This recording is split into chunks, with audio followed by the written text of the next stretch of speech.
9 is the perfect example of how quickly the community can change their opinions on something over time. This is Kalen, aka Daughter Animal, and this is the map review of 9 in Black Ops 4. We've done Classified, today we're doing 9. Hopefully, I'll get to Blood of the Dead and Voyage of Despair soon. But yeah, let's talk about 9. So, if you guys remember, all the way from the beginning of Black Ops 4, like way before it was launched, just the reveal event, which was I believe in like April or May or something like that. When that happened, Jason Blundell gave us a shitload of information, like a lot. And one of the things that he gave us is the intro cutscene for 9, and this was when the community was very puzzled and skeptical about this map. No one saw any weapons in this cutscene whatsoever, so people started assuming that this map didn't even have any weapons, which of course it was kind of ridiculous for us to think that all along, but yeah, but I mean the trailer didn't show any weapons, so I mean I could kind of understand it. But yeah, it looked extremely alien-like, especially like Shadows of Evil. The map seemed like nothing else we'd ever seen before, and usually it seems that the community, whenever they see that, they usually receive it negatively. And that's exactly what happened with 9. People were very skeptical about it. And on the other hand, Voyage of Despair was extremely well received. People were really excited about it. The cutscene seemed really promising, and the map seemed really promising. Of course, we've seen that it's actually been more the reverse way around, and that's really to show how much first reveals or just the intro cutscene alone really can affect how people think about it. And now it's considered the best map in Black Ops 4 by most people, and even one of the best maps of all time. So yeah, let's talk about it. So, the intro cutscene, of course, was the intro cutscene really that bad, or was it just hated on because it looked so alien-y? It's kind of yes and no. Intro cutscene certainly had positives to it. It really set the stage for the whole Roman Colosseum thing that a lot of people were pretty damn excited for, and I was definitely excited to have a map that was like that, being able to fight in an arena. It seemed like a really cool place to fight zombies, and yeah, but at the end of the day, it really didn't get juicy until the end, where the guys actually turned into the zombies, and then those mysterious, keepers or and the priests, they're just in the arena itself, and they turn everything into zombies. It's pretty crazy, but yeah, 9 is basically what I like to think of as the intro to the Chaos storyline, even though technically Voyage comes first, and we're probably the next map that we're good is probably going to be even a prequel to Voyage. So it seems that we're actually starting from the end of the Chaos story instead of the beginning. But 9 is really where I think it's a great place where people can get introduced into the Chaos storyline. The intro cutscene does its job. It's overall pretty successful, but I think the way that all the features that are exclusive to the Chaos storyline, the way that they're incorporated into this map is absolutely perfect. Whereas on Voyage of Despair, it's a lot more questionable. But yeah, let's talk about that and see why the community's reaction to this map really changed over time once this map actually came out. Well, actually, it wasn't exactly when this map came out. That was actually kind of a lie. Once the trailer came out, the separate gameplay trailer just for 9, that really started to hype up people, and that I would say is really the turning point for people's opinions on 9. And then once it came out, it was just even more loved. So, let's talk about what 9 makes so great, and also the flaws with 9 as well, because of course, every single map has flaws. Alright, so the biggest thing about 9 that really makes it so great is the setting. As I said, it's just really awesome to just fight zombies in like a Roman gladiator arena. It's absolutely insane. The fact that you can you can see like the failed contestants who died. They make a mark on the land, especially underground. Like you can see their corpses and stuff, and it really makes the map feel alive. It really makes it feel like, you know, it's not like you just happen to be there just for the sake of being there. It actually really felt like a really special play space because there's all this shit going on inside, and I'd say that the detail on all the areas is absolutely amazing. All 4 of the temples look absolutely beautiful and are very all have very interesting themes and very different themes, but yet they still all work in the same play space, which is really awesome and something that I'd never think the Treyarch could pull off, but they did it. And I think that the setting in this map is absolutely amazing. Treyarch has really done an A+ job on their settings and atmospheres for zombies ever since Black Ops 3, and they continue to do that in Black Ops 4 for the most part. 9 is definitely the best example of this, and yeah. Also, more things about the setting. The characters themselves also contribute to the setting. A lot of people aren't really that interested in the characters currently, but I'm actually the minority. I actually think that the characters are really interesting, and the quotes they say are really interesting. I think that they have a lot of potential. I think that we just need to have more maps in which they are in. I think they're going to be loved a lot more over time once we actually learn a bit more about them. We don't know too much about their backstories currently yet, and I think that that's the problem. And of course, when you're trying to compete with the Aether storyline, it's almost impossible. So yeah, but I think the characters are really solid, and they really complement the map in terms of how they feel, especially because like Diego and Bruno, especially because they're kind of like brutish and warrior-like. They really fit that well. Even the old guy surprisingly fits well within this map as well. The mystery box skin is absolutely crazy. Like, that thing is absolutely insane. It fits really well with the Chaos storyline and 9 in general. I think it fits a little bit better in Voyage of Despair, but that's just me personally. But it still fits in very well with 9 as well. The mystery box is definitely the coolest mystery box skin we've seen in Zombies history.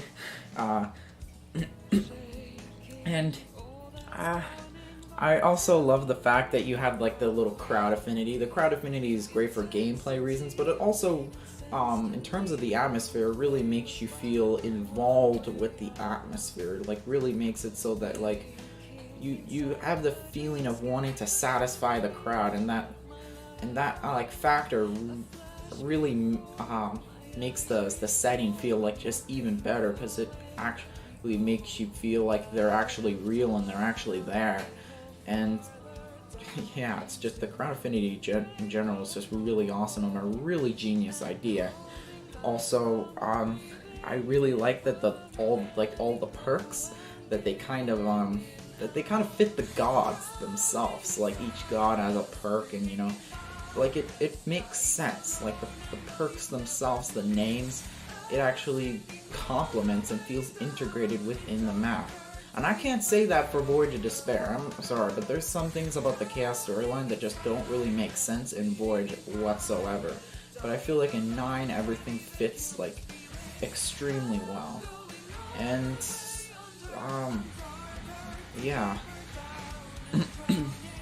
In general, just this map really does a great job of feeling integrated within the map. All the boss enemies, the Catalyst zombies, the gladiators, of course, even the Blightfather, they all just feel like they belong in the map.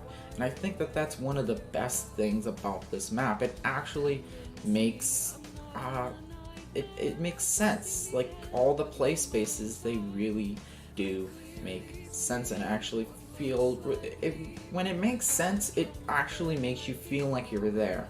And that's one thing that I don't get from very many zombies experiences, but 9 is one of those that really does an amazing job, and I can play this map just for that reason. This setting is a very important thing for a zombies map, actually, despite what some people think. Oh, setting doesn't matter. No, setting is actually a very important thing that can really make or break a map. Actually, 9 does it absolutely amazingly. I also like the fact that the bosses like come out the cages.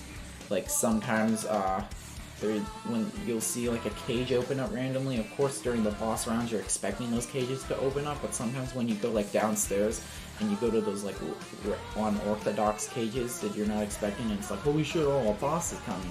I think it's also really cool, and it really complements the whole Roman Colosseum style. Now, the tigers especially, that's also not only are they fun gameplay wise, but they're also really fun in terms of the atmosphere. They really make the atmosphere just that much better, and that's generally what I wanted to say about the setting. I also want to talk about just all the areas and how they look. I mean, I already talked about the 4 areas and the gods. I like how Danu is focused on, like, you know, nature and stuff like that, and like Ra is focused on like the pharaohs and like ancient Egypt shit, and like Odin is focused on like I want to say like Viking lore and stuff like that, and Zeus is just a very like Zeus's temple is just a very like clean, very wealthy palace. That's kind of seems like what a Roman palace would look like. Seems like something Julius Caesar would have a place that he would have probably watched the crowd or watched the fighters fighting.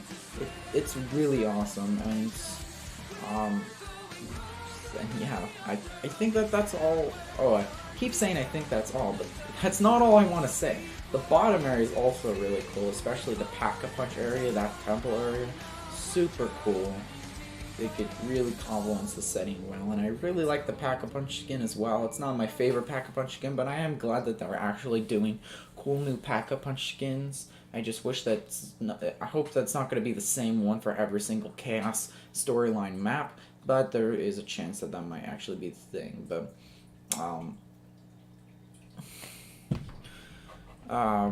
whatever. So yeah. Also, I like how there's just so many like skulls there, and they all like represent all the dead soldiers. And there's just so many skulls and just things I can't even describe. There's so much to describe that I can't even like remember. It's just ridiculous.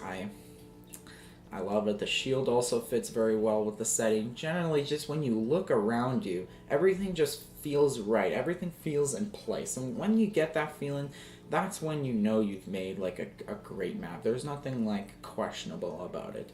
So yeah, setting. Definitely the best thing about this map, but there's many other great things as well. Also, the next thing we're going to talk about is the layout. The layout's excellent. It's a very basic layout, especially compared to some of the other maps in Black Ops 4, like Voyage of Despair, even Blood of the Dead. But I think that simplicity does go a long way to actually making a good zombies map, and I think it makes so that most people can play it and understand the layout. I've already made a in-depth video talking about the layout, but it really didn't take that long because the layout is super easy to understand. There's just a big central spawn area, and you just it connects to the 4 different temples, and then they all go down to the downstairs area, and all those downstairs areas eventually lead to the temple.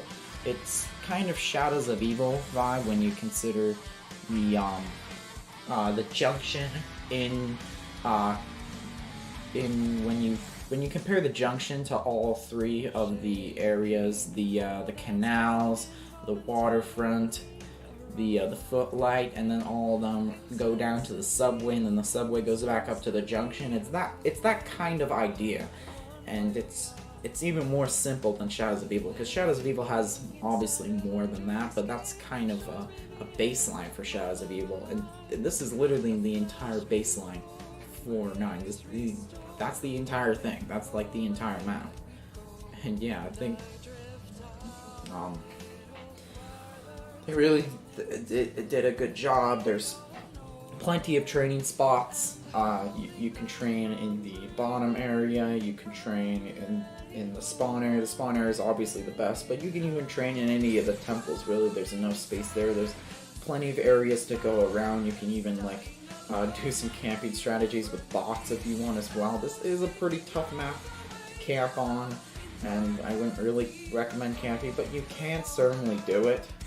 And I think that really makes for a great layout when there's tons of just variety of where you can go and where you can train. I mean, other maps have different philosophies where they try to restrict you as much as possible.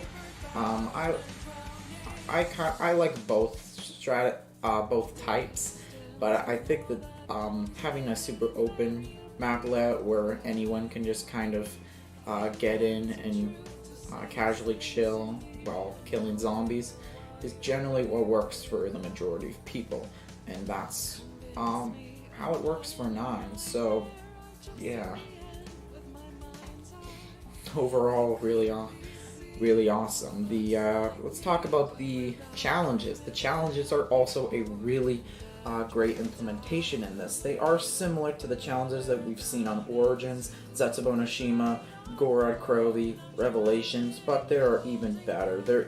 They really were executed the best in this. I love having in-game challenges, and it's kind of a shame that this is the only map that has in-game challenges, but I think it compensates because the way that they do it in this map is absolutely amazing. You just simply activate it. The challenges make sense, they're fun, and none of them really are too tedious, except for the one where you have to get kills in the temple. That one is pretty annoying if you're trying to do like the Easter egg or something like that, and if you don't do your challenges, your crowd affinity won't go up at all, so that is something to consider. But generally, the challenges, they give you some really cool rewards. They give you weapons. I believe they also give you a Strife pistol, Pack-a-Punch on the 3rd one, which could really help you and set you up for the rest of the game. You can get a free perk. You can also get a Pack-a-Punch Hades. You can get max ammo power-ups. You can get full meter power-ups. There's just a lot of good stuff that you can get from the challenges. They're worth doing. They're fun, and they're well timed, I would say, for like when you're about to complete them. I never feel like, oh, this challenge is too easy, or I feel like, oh, this challenge is too ridiculous. I think it's well timed for the round progression. It's absolutely perfect. I also love the crowd affinity, and I talked about how much it affects setting, but gameplay-wise it's also really cool because not only does it interact in certain ways for the Easter egg, but it also just rewards you for like playing the game, because the crowd gives you power-ups, and giving you power-ups is it's good for all. It's a good time. So yeah, of course. I mean, getting power-ups, there's nothing really more I need to say about them. The bosses, I think, are really excellently implemented. Again, they feel really well integrated into the map in terms of just the atmosphere, but the question is, do they work well with gameplay? Some people don't like all the bosses, some people do. Undeniably, there are a ton of boss enemies. You're gonna get like tons of gladiators every round on high rounds. Gladiators, brawlers, tigers, catalyst zombies everywhere. Every like 5 rounds you'll get like a Blightfather. There are an overwhelming amount of boss zombies, but even though I said overwhelming, they really aren't overwhelming because it doesn't feel like it's too much for the player. none of these zombies are too fast or anything like that. And with the like equipment and weapons that you have, you can deal with them pretty easily, and you don't really run into trouble, which is quite surprising. That in theory you would think that okay, this is kind of questionable, but in execution, it's amazing. They really work. They really work well, and especially when you have that healing hand salvo that can one shot those gladiators, that's obviously a really good thing. But even without them, just they generally don't take. They're not generally not too hard to kill, even though they have quite a bit of health, which is very surprising. And the catalyst zombies as well. I mean, they just generally reward you for, not necessarily reward you because they don't reward you in any way, but they make the player just focus. Like, you never get bored while playing this map in high rounds because there's constantly something that you have to consider. Not only do you have to deal with zombies and super sprinters, but you also gotta deal with, all the cow zombies and like those ice zombies that will, go after other zombies and actually like make them stronger. So you have to constantly be on the lookout, and like when you see one, it's like, okay, there's a zombie there. I gotta, focus. I gotta kill him. I gotta, get in position. I gotta do this. I gotta do that. It's kind of, each boss zombie kind of has that trigger for you, and it keeps you engaged within the map and makes it so that you don't really ever get bored or anything like that. And that's one of my favorite things. I think it's really well implemented, and surprisingly, even when all of them are on the map at once, it's also surprisingly not too much. Like, it's not too hard to deal with, which is pretty damn surprising, but I think it works excellently. I think it's mainly because of the Death of Orion being really good, and not necessarily being really good, but being able to stun enemies really well, which works well against these boss zombies. The Helion Salvo rocket launcher and your specialist weapons, being able to charge up so quickly, they work well with the amount of bosses that are actually on the map. Now, so yeah, bosses, amazingly balanced. Easter egg. This is definitely the best Easter egg in the game. I don't really like any of the other Easter eggs, to be honest. I haven't completed any of the other ones. This is the only Easter egg I've completed, and it's really the only one that I really wanted to complete, and the only one that seems fun, and it's really the only one that kind of makes sense, to be honest. The steps are, for the most part, pretty good. They are a little bit questionable on solo, but I think for the most part, they're pretty good, and they are pretty fun, and they make sense, and I think that's what makes fun, what makes the Easter egg fun. I don't like when they make Easter eggs just for the case of being challenging, because when they do that, sometimes they just miss why we want to do Easter eggs in the first place, because it's fun and it's interesting. But when you make an Easter egg that's nothing but frustration or stupidity, that's not fun. So yeah, I'm talking about you, Blood of the Dead, and you, Voyage of Despair.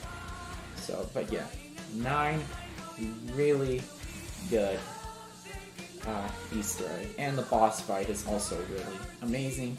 I'd say probably one of the harder boss fights in zombies out there, to be honest.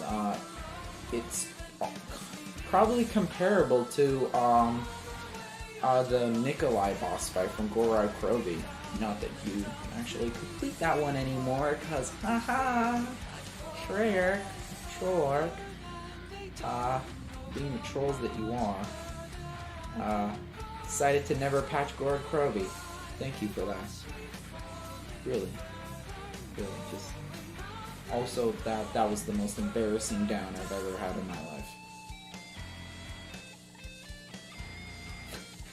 Alright. So, yeah, back to the boss fight thing. Fighting the elephants is pretty cool. I also love that there's like gladiators on top throwing spears at you. It's pretty damn challenging, but it's not too frustrating.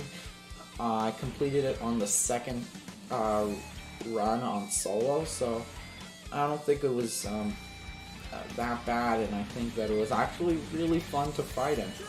and it definitely punishes you if you don't have a good setup. Like, I did not have an optimal setup when I did my first boss run, and I definitely had to pay for it when I didn't have the optimal setup. So yeah, it's overall really well designed, and I really like that there's also two of them. It just adds to the challenge as well. It doesn't come off as annoying. It actually comes off as, oh damn, like, oh, we got more. So yeah, boss fight, really good. Weapons, also, in terms of the, we have the Wonder Weapon, which is the Death of Orion.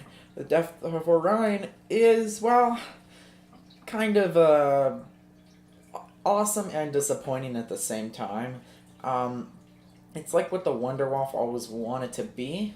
It was kind of, it shoots one zombie. That zombie flies in the air in like a circle, and then all the zombies that are kind of in that area, they're gonna get electrocuted by the thing as well. It's not really like an electric thing that it's shooting, but it works just like electricity. It would work just like the Wonder Wolf, except the chaining is a bit different because it shoots one zombie and then that one zombie chains every single other one. Instead, the Wonder Wolf chains one zombie and then that one zombie that was chained chains the next zombie, and then so on and so on. Where this is just one zombie changes them all. Why did I say changes? You guys got to tell me how many times I said that. I meant chained, not changes. This is just you guys might as well make cringe commentaries out of my commentaries because of how awful they are. But yeah, not that you guys actually watch them even in the first place. What am I even doing with my life? But whatever. Let's get back to it. The Death of Orion. One of the things that was kind of disappointing about it was because it was extremely low damage. Like, extremely low damage. Like, by like round 30 it would drop off. But there was a saving grace to it, and that was the fact that if you pulled your shield out while you actually shot the zombies, it would be an insta-kill. So technically it was an insta-kill Wonder Weapon, but the base Wonder Weapon itself wasn't an insta-kill. It was only with the shield that made it insta-kill. So yeah, when Treyarch eventually nerfed that was when this weapon turned into absolute shit. And really, I would only recommend it for using the Easter egg, to be honest. Now it's pretty garbage. I kind of wish that they would buff it. It also kind of makes high rounds a bit less fun. Good thing that I actually went for a high round before it got nerfed, so I actually got to use its infinite damage version. But damn, it was kind of disappointing. I believe this is pre-patched footage, by the way. Yeah, it is pre-patched footage. But basically, as you can see here, eventually the blast is going to kill the zombies, but now it'll do it a lot slower, or just not at all. So yeah. There's also the Homunculus, which is a Monkey Bomb equivalent. Probably the best Monkey Bomb we've ever seen. Not because of its power level. It is extremely powerful, but what really makes it stand out is the way that the grenades work in Black Ops 4. Like, they work in a way that, like, over time you gain more charges of them, so it really makes the homunculuses, given enough time, you'll have an infinite number of them. You don't have to replenish them just for max ammos, which I think is a really good decision on their half. I really love how they did grenades in this, except for the fact that they got rid of the lethals and tacticals. You can only choose from either one or the other, so it's not like you can have your grenade swat and then your monkey bombs. No, you can only have one or the other. But whatever, it's a sacrifice that I'm worth doing with how well the grenade system actually works in this game. The homunculuses are awesome, even though it's a slow recharge, they're still really awesome, and their recharge just makes it one of the best equipments there ever was. I'd still think that one for one, it's not as good as the Gersh devices, but who cares? They're they're beastly. So yeah, also, there's a couple ways to get extra perks on this map. I already talked about how you could get it from challenges, which is pretty cool. And one of the things that I think a lot of people are not liking is that you can only get 4 perks at most on like most of the maps. But on this map, you can actually get not 1 extra perk, but 2. One of them's from the challenges. I believe you complete 5 or 6 of them, and then you get one of your rewards will be a free perk that doesn't count as one of your perk slots, which is really awesome. You can also get one by doing the Viking Helmet Easter egg. You collect 3 parts around the map. One of them's in the Odin Tower, one of them's near like the pit area, and then one of them is like right outside the temple, in between the Ra and the Danu entrance. So once you put them there, you go to the Odin temple. You'll put them all on the dead body, and then you'll throw a Wraith Fire on it from the what was it, the Zeus temple. Like, you gotta go to the Zeus temple and then throw it and kind of trick shot and hope you land it on there. And then you wait 7 rounds, and then you'll get a power that gives you an extra perk. It's not as complicated as how I made it sound like. It's actually pretty simple. I did it the first time I tried it. It's really nice. I think generally just cool Easter eggs like that really just makes a map significantly better. Really, the only thing that I can really complain about 9, even though I said that there would be some issues with 9, I don't think there's very many issues with 9 that I can really think of. Honestly, the only thing that I really would dislike about 9 specifically is just I wish that there were more gameplay-oriented side Easter eggs. That Viking helmet one is really one of the only ones. There are quite a bit of other Easter eggs, but those are more like storyline Easter eggs, but not actual gameplay Easter eggs. Which I wish there were more like, you know how on like Shadows of Evil there's like, there's the upgraded trip mines, the upgraded shield. There's so much stuff on Shadows of Evil to think of. Like,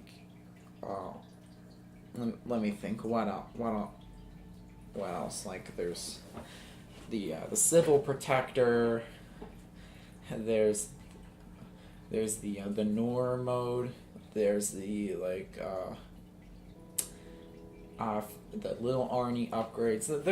There's so much like gameplay oriented side Easter eggs on Shadows of Evil, and I think Shadows of Evil is a great standard for other zombies maps when it comes to side Easter eggs. Shadows of Evil does it absolutely amazingly. So does most maps in Black Ops 3. Gord Krovi, Zetsubo also do a really good job at this. And I just wish that maybe 9 had a little bit more of those gameplay related side Easter eggs. Also, traps, as you can see, traps are back, and they're awesome.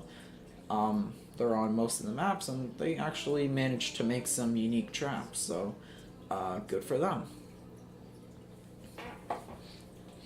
Also the shield. The shield looks really cool, and it's definitely my favorite shield in Black Ops 4. Maybe that tied with the Spectral shield from Blood of the Dead. I think it really fits the setting well. I love the melee weapon aspect of it, that it's kind of like an infinite damage, and you can even also upgrade it to get like a double pack-a-punch ability on it. It's really crazy. I think the only thing I don't like about the shield is that I wish that it had maybe a bit more health, but I can see why they added to the amount of health that they did. But I do kind of wish that that when you actually meleeed with the shield, it wouldn't like deteriorate the shield charge. I guess maybe they thought it was too overpowered or something. That could potentially be why they did it. So yeah, I guess those are more preferences, but not really game breaking whatsoever. Also, the fire is a nice addition to the map. Again, fire is not something that the community generally likes, but I think it works very well on this map. And you can even do a little Easter egg to take away fire damage from you. Not sure exactly how to do it. There's actually been quite a few times where I accidentally did it, but I believe it has to do with killing Catalyst zombies with like the traps, with each of the traps, or maybe like 1 or 2 of the traps. like something like that. It's something that actually, if you play over the course of the game, you'll do it without really having any problems. Or maybe it was just the strategy specifically I was using that really like did it. I don't know. But anyways, I've done it many times accidentally without even knowing that I did it. And I actually did it before someone claimed to be first in the world to actually solve it. So if I actually figured out that it was an Easter egg, I could have said that I was first in the world. But I didn't, because I'm the scrub who I am. Yeah, also, it's worth talking about the soundtracks, because I think the soundtracks are always something that makes maps like Kino and Mob of the Dead really awesome. Does this map have a good soundtrack? Of course it does. Avenged Sevenfold always makes really good tracks, and their song for this map is no exception. Really amazing stuff. Keep up the good work, Avenged Sevenfold, Kevin Sherwood, Ali Siegman, and all the people out there. Keep up the good work. That's all I'm gonna say. And yeah, I think that's all I wanted to say about 9. I really hope that you guys enjoyed this video, and tell me how you guys think about 9 in the comments below. I'm gonna give my overall reflections of it. Actually, there was a couple more things that I wanted to talk about before I did it, so yeah, I clickbaited you guys. I was gonna make you guys think that I ended it when I didn't. But okay, but whatever. Let's get back to it. Cutscene. The cutscene's actually pretty damn cool. Some people didn't really like it, but I think it was actually really cool. And I'm actually predicting that 9's actually going to be the ending of the Chaos story, not the beginning or not somewhere in the middle. It's actually going to be the ending, kind of similar to the Black Ops 3 campaign, where the first mission actually was the last mission in chronological order. I think that's how it's going to be. So, yeah, and also, you guys might want me to talk about the storyline. I don't completely know about the storyline so far. To be honest, the Kaz storyline is kind of confusing me right now. I'm not really into it. I'm kind of mostly into the Ether storyline at this point. I think once I get to the, once more Chaos story maps come out, I think I'm going to enjoy the story a lot more, but right now I'm just a little bit confused. But I think confused is a good thing, because it keeps me questioning things, and keeps me, wondering about the future. So yeah, that's all I wanted to say about that. I think I'm done for the most part. 9 is definitely my favorite map in this game. It's surprising that even though the Chaos storyline, I don't enjoy it as much, I think that I actually enjoy the Chaos storyline maps more than the Ether maps in terms of gameplay, which is pretty surprising. But I think that the amount of it's mainly because of the amount of boss zombies on those maps. I think they really just add an excellent amount of gameplay to it, while the other maps get a bit more stale, if you know what I mean. But yeah, 9 is a really good map. I wouldn't say it's one of the best ever. Some people are going that far. I'm still not sure whether I would put it in my top 5 of best zombie maps. I'm not sure if it can compete with some of Black Ops 3's best maps, like Horizon Drac, Gora, Kroby, Shadows of Evil were all absolutely amazing maps, and I think you could argue that any of those 3 maps are top 3 best of all time, and that just really showed how much of a juggernaut Black Ops 3 was in terms of having good maps. And hopefully Black Ops 4 can do the same. And Black Ops 4, none of the maps seem to be like absolutely like one of the best ever, but who knows? I mean, Shadows of Evil wasn't a map that I thought was going to be one of my favorites at launched, but it actually ended up being one of my favorite maps of all time. So we could see maybe 9 gets even better than how I think of it right now. So yeah, we'll have to see what happens. Anyways, hopefully you guys enjoyed it. Tell me what you think of 9 down in the comment section below.